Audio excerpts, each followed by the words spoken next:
Hola, en este video tutorial número 2 relacionado con vectores aleatorios bidimensionales, les hablaremos sobre las distribuciones condicionales y la independencia de variables aleatorias discretas. Las distribuciones condicionadas o condicionales surgen cuando se desea investigar el comportamiento de un vector o variable aleatoria en un subconjunto del rango de las mismas. Así, por ejemplo, si X e Y representan la edad en años cumplidos de una persona y el número de horas diarias que ve en televisión, respectivamente, de una cierta comunidad, desearíamos analizar el comportamiento de dichas variables en personas de, por ejemplo, la tercera edad. En otro escenario, si X e Y representan el número de operarios de una fábrica y el número de los mismos que son casados en un determinado sector industrial, quisiéramos analizar el número de casados en aquella fábrica del sector cuyo número de operarios supera a la media del sector.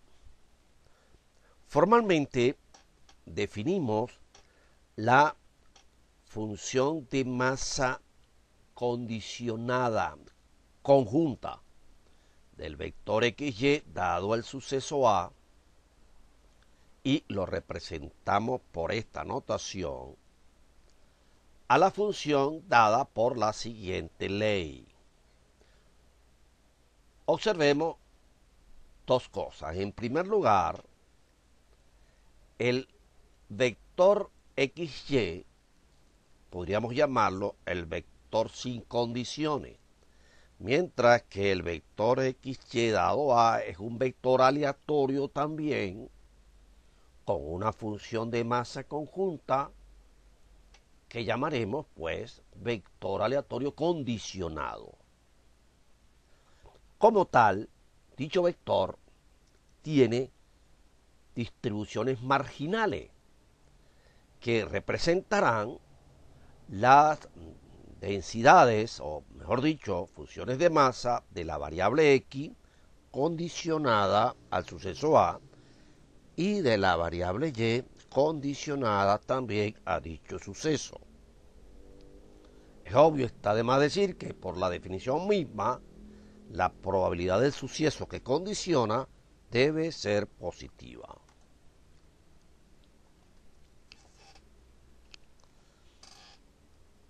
En el siguiente ejemplo hallaremos las tres funciones de masa condicionadas al suceso A, la conjunta, la marginal de X y la marginal de Y.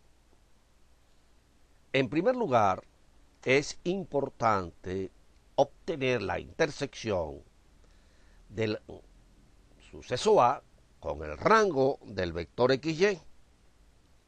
Dicha intersección está dada en la siguiente tabla. Se deduce de la misma que la probabilidad del suceso A es 0,30 y en consecuencia, aplicando la definición, la función de masa conjunta del vector XY condicionado a A no es más que el cociente de las funciones de masa que están en dicha intersección entre la probabilidad de A. Es así como obtenemos 0,10 entre 0,30 para el par menos 1,1 y 0,20 entre 0,30 para el par 0,1. Y fuera de esos dos elementos, pues obviamente vale 0. Las funciones de masa marginales de esta constituyen las funciones de masa de las variables X condicionada a y de Y condicionada a A.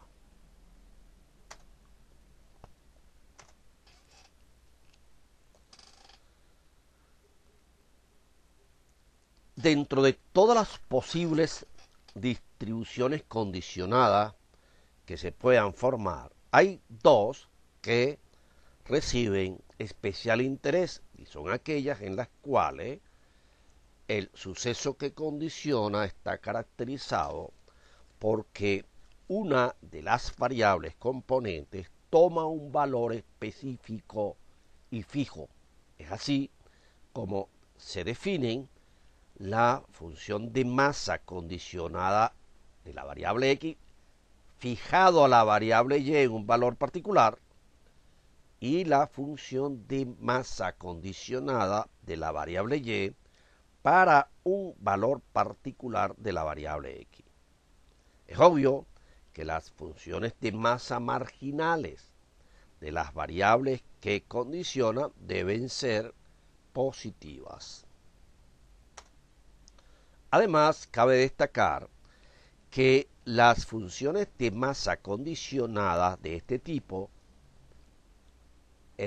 existirán para todo valor de Y que pertenezca al rango de dicha variable, y aquí para todo valor de X que pertenezca al rango de dicha variable. En consecuencia, pues existirán tantas funciones como elementos tengan dichos rangos.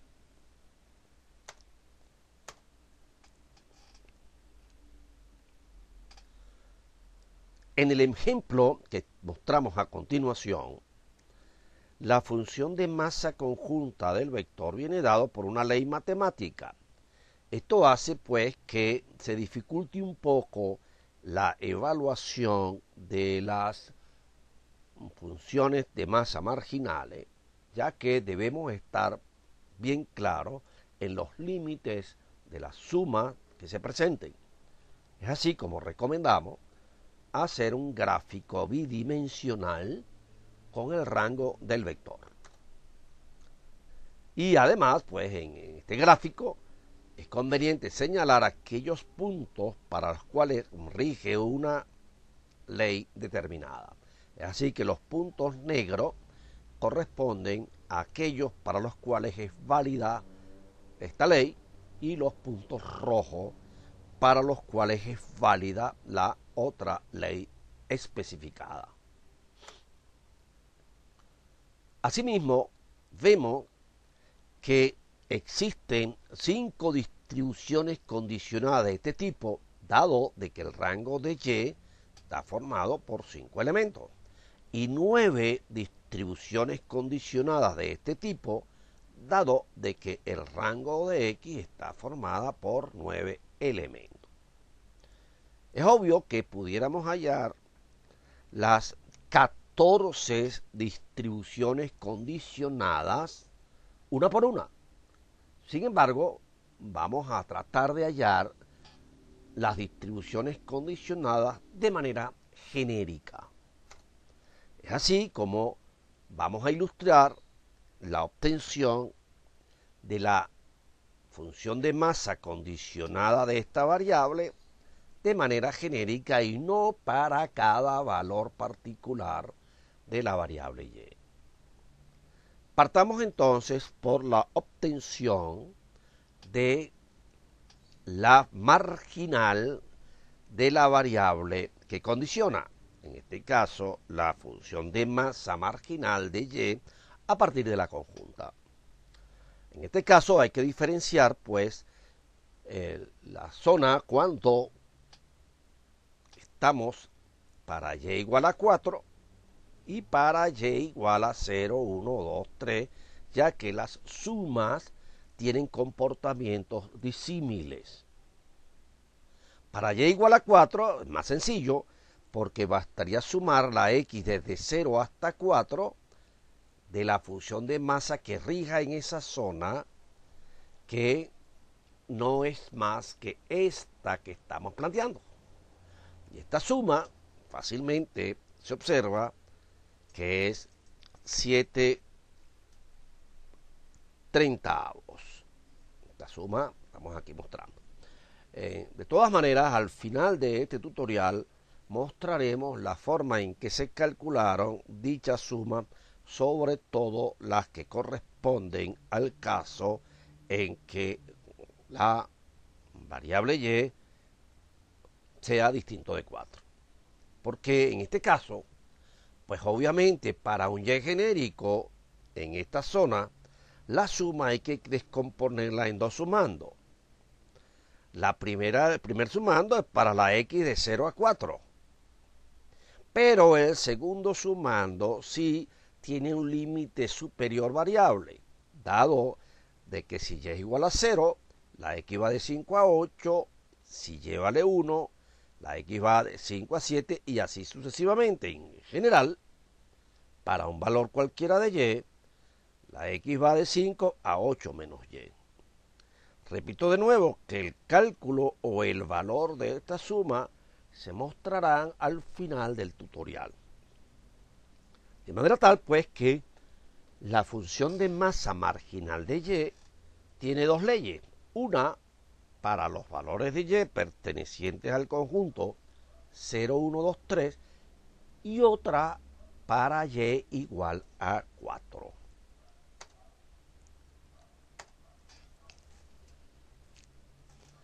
Lo que nos queda ahora es operar algebraicamente para hallar el cociente entre dos funciones.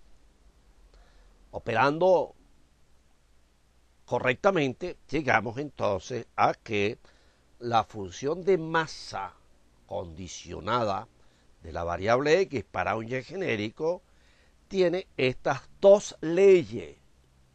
Que ahora cada una de ellas tenga a su vez dos expresiones es otro cantar. De tal manera que la densidad o función de masa de x dado y igual a y se calculará dependiendo de qué valor de y se asuma. En particular, para y igual a 1, bastará sustituir en esta expresión y por 1, originándose pues la siguiente función de masa condicionada.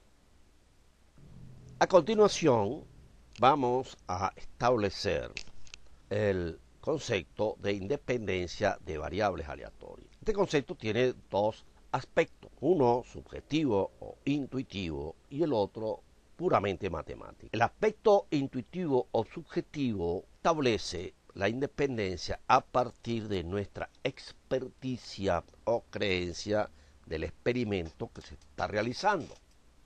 Es así como en algunos casos supondremos independencia cuando estemos plenamente seguros de que el comportamiento probabilístico de una variable no afecta en absoluto el de la otra. Por ejemplo, cuando se están analizando la duración o vida de dos artículos de diferentes marcas o de diferentes tecnologías, plausible asumir independencia entre las vidas de los mismos. De igual manera, si tenemos, por ejemplo, dos artículos elaborados con materiales provenientes de proveedores distintos, también podemos asumir que sus dimensiones son independientes. Sin embargo, en el caso de que seleccionemos personas de una determinada etnia y estudiemos su estatura y su peso, más sensato es no considerar independencia, porque es bien sabido, y así lo dice el común, que el peso y la estatura de alguna manera deberían estar relacionadas. Al igual que las notas que saca un alumno en materias cuantitativas como pueden ser matemáticas y estadísticas deberían tener cierta relación. Y en consecuencia la asunción de independencia en este caso es un tanto imposible de sostener. El aspecto matemático, que es el que en realidad hace referencia a los cálculos, establece la independencia de dos variables siempre y cuando para cada punto del plano podamos verificar la igualdad que estamos señalando. Es decir, que la función de masa conjunta coincida con las funciones, el producto de las funciones marginales. Es obvio pues que para utilizar este criterio debemos conocer la conjunta, a partir de ella obtener las marginales y luego verificar si se da o no la condición de independencia.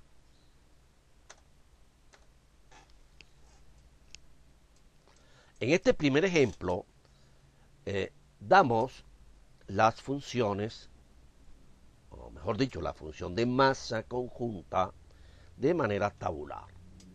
De manera que las funciones de masa marginales se obtienen fácilmente sumando las filas y las columnas.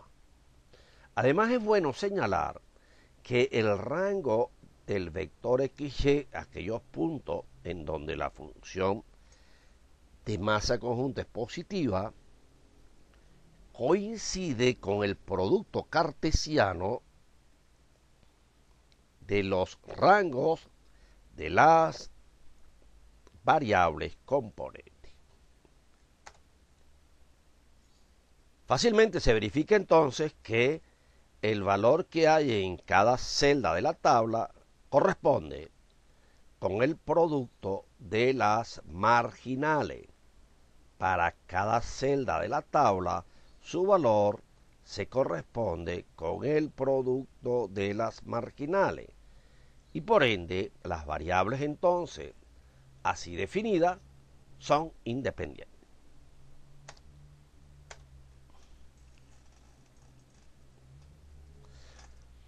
En este segundo ejemplo, la función de masa conjunta viene dada por una expresión matemática.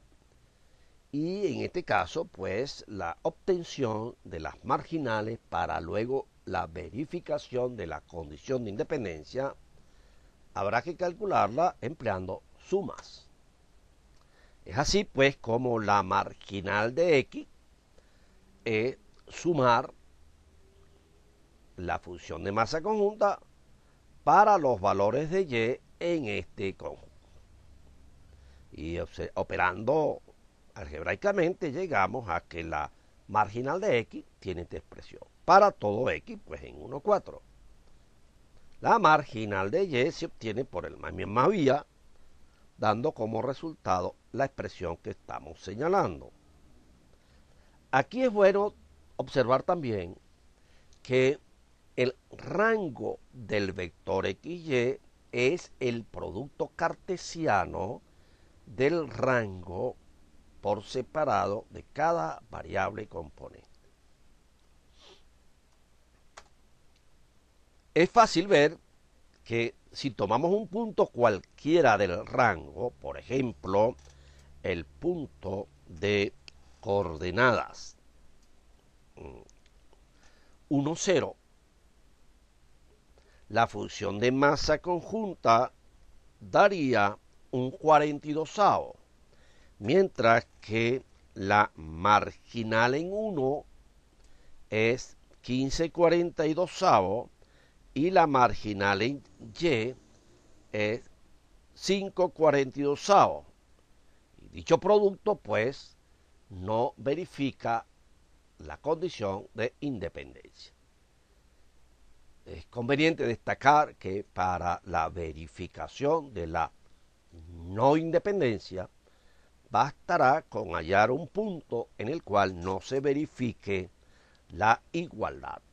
Para la demostración de la independencia, debemos garantizar que todo punto del plano cumple la igualdad.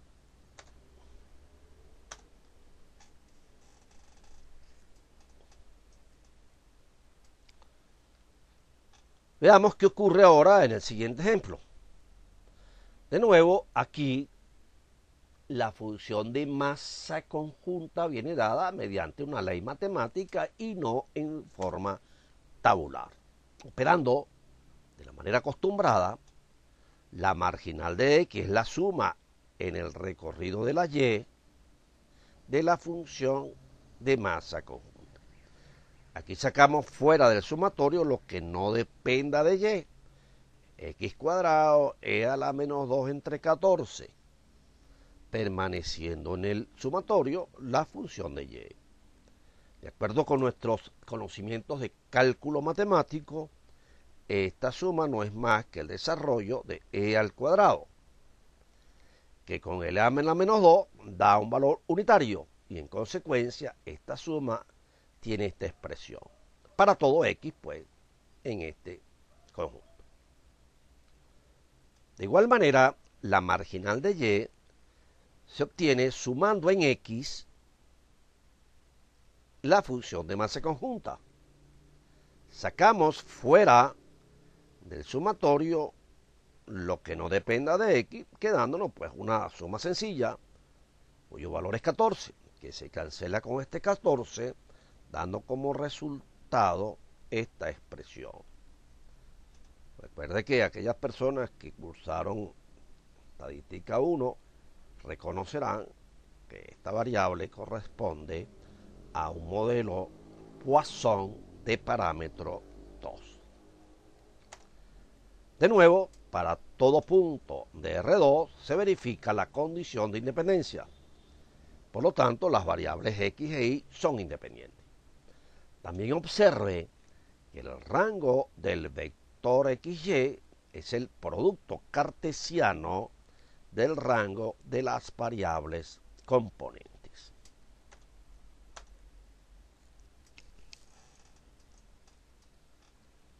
En este ejemplo, también la función de masa conjunta viene dado en fórmula matemática, pero en este caso, la variación de Y depende de X y en consecuencia es interesante hallar previamente la gráfica del rango para no tener problemas con los índices de los sumatorios que pueden presentarse.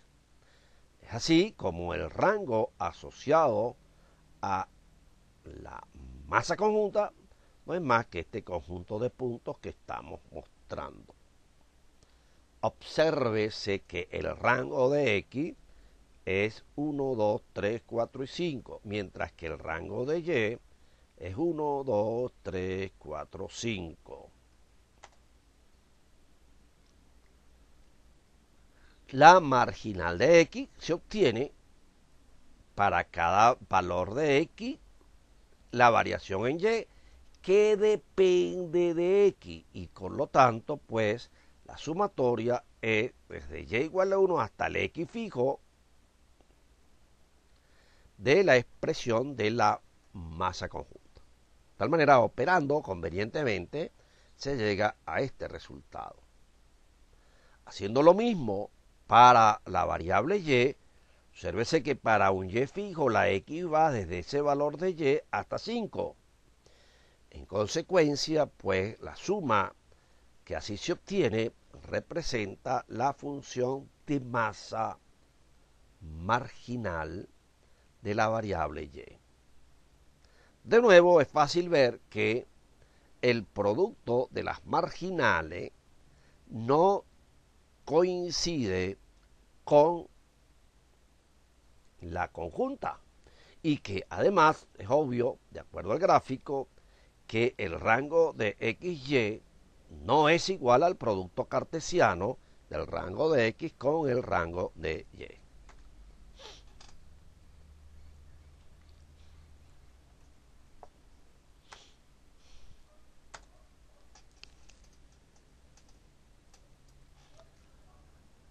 El siguiente teorema nos permitirá analizar la independencia de dos variables aleatorias sin necesidad de obtener las densidades o las masas marginales. El teorema es muy claro.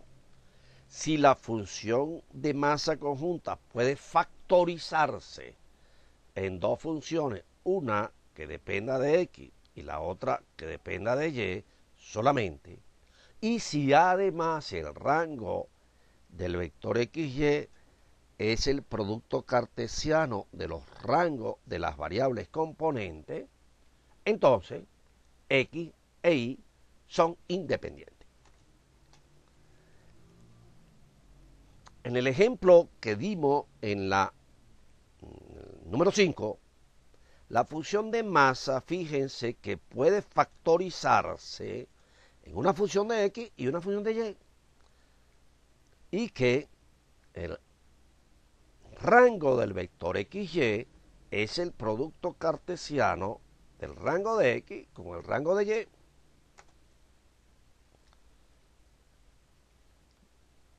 Una posible factorización pudiera ser, cuando h de x vale esta expresión y g de y esta. Es de observar que estas funciones no necesariamente son las funciones de masa marginales, pero sí el cociente pues entre estas funciones y el de la función de masa marginal es una constante. Entonces es importante tenerlo presente.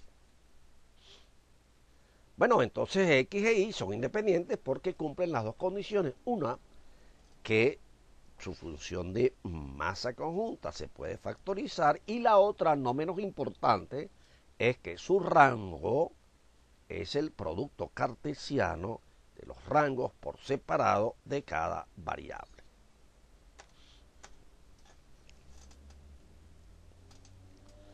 En el siguiente ejemplo vamos a observar que la función de masa conjunta puede ser fácilmente factorizable en dos funciones. Sin embargo, el rango del vector x no es un producto cartesiano, ya que al depender la variación de y de x, no se genera un rectángulo, que es un requisito fundamental para que el conjunto sea un producto cartesiano. Por lo tanto, las variables x y no son independientes. No hace falta hallar, pues, obviamente, las marginales, porque ya directamente el teorema nos facilita dicha obtención. Antes de terminar este tutorial, es bueno recordar que el teorema anterior no tiene sentido cuando la función de masa viene en forma tabular, ya que va a ser prácticamente imposible estudiar la factorización de la misma. Por otro lado, la condición de producto cartesiano requiere que las variables en cuestión, su recorrido o rango, no dependa de la otra. Si ese es el caso, como en este ejemplo, pues el rango conjunto no será un producto cartesiano y en consecuencia la independencia no es factible. Les habló Adelmo Fernández y me despido hasta el próximo tutorial, que versará sobre vectores bidimensionales continuos. A continuación, le dejo en pantalla el cálculo de las sumas asociadas con el ejemplo 2.